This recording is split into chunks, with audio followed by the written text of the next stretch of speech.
chapter 8 of the Chronicles of Narnia. So we're back to the book.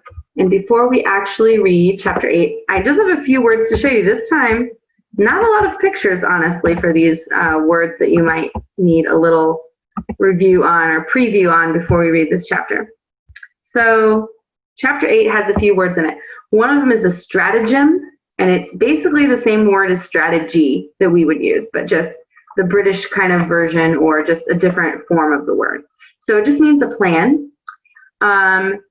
Now, in this chapter, the beaver remarks that something they say is simple, and that's an old-fashioned way of describing someone who doesn't know very much. Okay, so someone who does not have a lot of knowledge.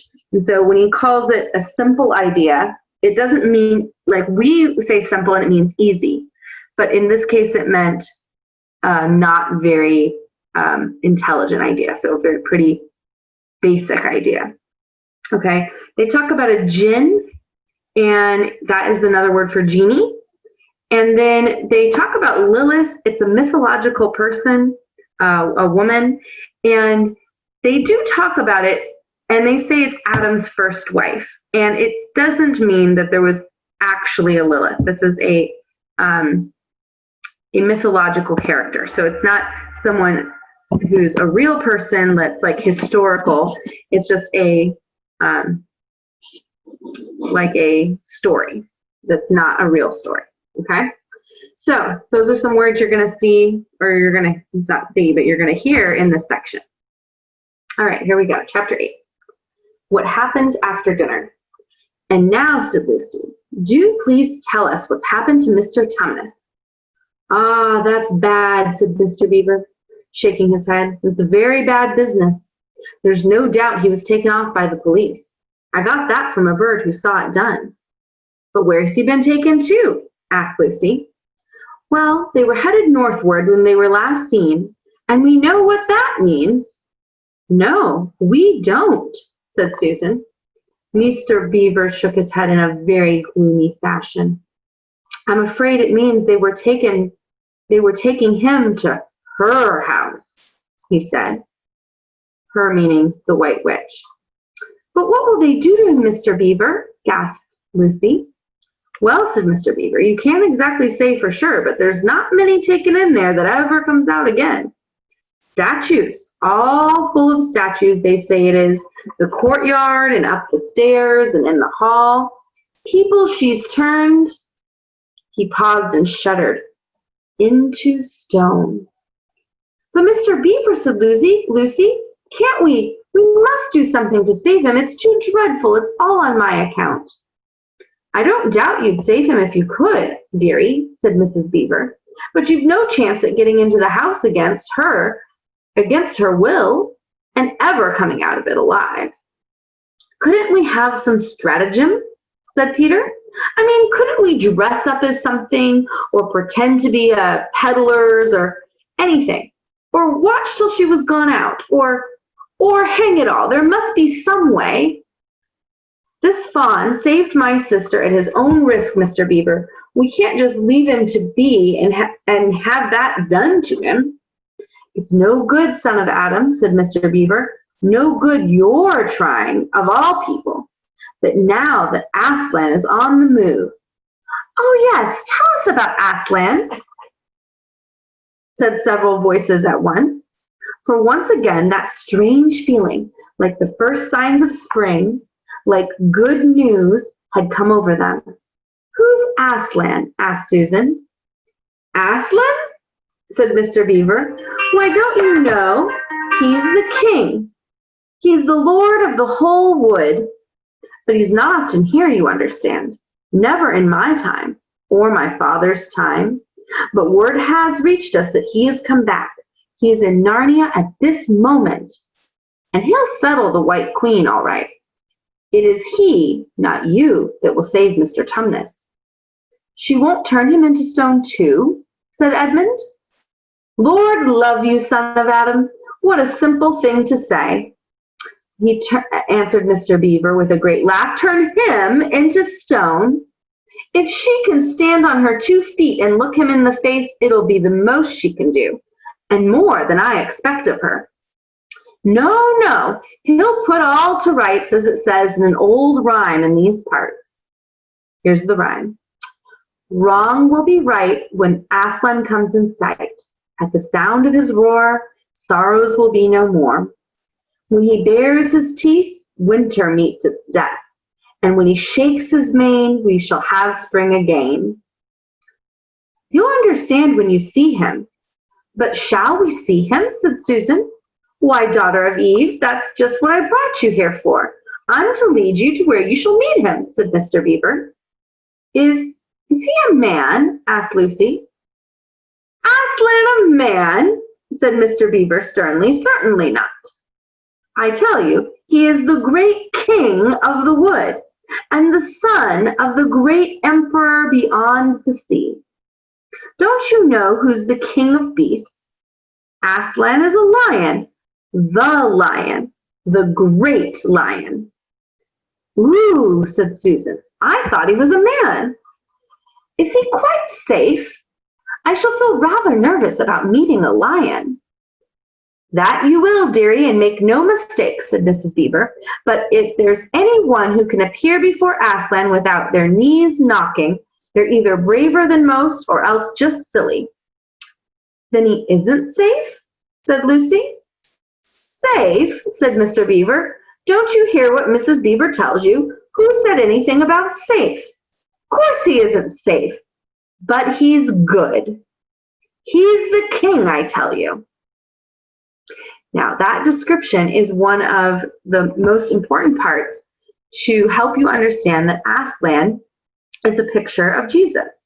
Now, again, in this story, it's, again, a pretend story, but if you notice just a moment ago, Mr. Beaver is describing Aslan, and he says, he is the king of the wood and the son of the great emperor beyond the sea. So that great emperor beyond the sea would be a description of their picture of God, okay? And Aslan, his son, is coming to Narnia, which would be like Jesus coming to Earth. And this is interesting. They're worried about whether or not the lion is safe. And when you think about that, safe means unable to hurt you. But this is making an important point. God and Jesus are all powerful. They have all the power. So they're able to do anything, and even things that could be harmful, but they are good. So you need not fear them, God or Jesus, in this case Aslan, because he is good, okay? And he has a heart that is always for the good. All right, so back to the story. I'm longing to see him, said Peter, even if I do feel frightened when it comes to the point. That's right, son of Adam, said Mr. Beaver, bringing his paw down on the table with a crash that made all the cups and saucers rattle. And so you shall. Word has been sent that you are to meet him tomorrow, if you can, at the stone table. Where's that? Said Lucy. I'll show you, said Mr. Beaver. It's down the river a good step from here. I'll take you to it. But meanwhile, what about poor Mr. Tumnus? Said Lucy. The quickest way you can help him is by going to meet Aslan, said Mr. Beaver. Once he is with us, then we can begin doing things. Not that we don't need you, too, for that's another of the old rhymes. Here's the rhyme. When Adam's flesh and Adam's bones sits at Cair Paravel enthroned, the evil time will be over and done. So things must be drawing near to their end now. He's come and you've come. We've heard of Aslan coming into these parts before, long ago, but nobody can say when. There's never been any of your race here before. That's what I don't understand, Mr. Beaver, said Peter. I mean, isn't the witch herself human? She'd like us to believe it, said Mr. Beaver, and it's on that she bases her claim to be queen. But she's no daughter of Eve. She comes from your father Adam's, and here Mr. Beaver bowed, your father Adam's first wife. Her they called Lilith, and she was one of the jinn, and that's what she comes from on one side, and on the other she comes of the giants. No, no, there isn't a drop of real human blood in the witch. That's why she's bad all through, Mr. Beaver, said Mrs. Beaver. True enough, Mrs. Beaver, replied he. There may be two views about humans, meaning no offense to present company, but there's no two views about things that look like humans and aren't. I've known good dwarfs, said Mrs. Beaver. So have I, now that you come to speak of it, said her husband, but precious few, and they were the ones least like men. But in general, take my advice, when you meet anything that's going to be human and isn't yet, or used to be human once and isn't now, you ought to be human and isn't, you keep your eyes on it and you feel for your hatchet. And that's why the witch is always on the lookout for any humans in Narnia. She's been watching for you this many a year, and if she knew there were 4 of you, she'd be more dangerous still. What has that to do with it? Asked Peter. Because of another prophecy, said Mr. Beaver. Down at Cair Paravel, there's a castle on the seacoast, at the mouth of a river, which ought to be the capital of the whole country, if all was as it should be. Down at Cair Paravel, there are 4 thrones, and it's a saying in Narnia that time out of mind, when 2 sons of Adam and 2 daughters of Eve sit on those 4 thrones, then it will be the end of not only the White Witch's reign, but of her life. That is why we had to be so cautious as we came along, for if she knew about you 4, your lives wouldn't be worth the shake of my whiskers. All of the children had been attending so hard to what Mr. Beaver was telling them that they had noticed nothing else for a long time. Then during the moment of silence that followed his last remark, Lucy suddenly said, I say, where's Edmund? There was a dreadful pause, and then everyone began asking, who saw him last? How long has he been missing? Is he outside? And then they all rushed to the door and looked out. The snow was falling thickly and steadily, and the green ice of the pool had vanished under a thick white blanket. And from where the little house stood in the center of the dam, you could hardly see either bank. Out they went, plunging well over their ankles into the soft new snow. They went round the house in every direction. Edmund! Edmund! They called till they were hoarse. But the silently falling snow seemed to muffle their voices, and there was not even an echo in answer. Here's a picture of that.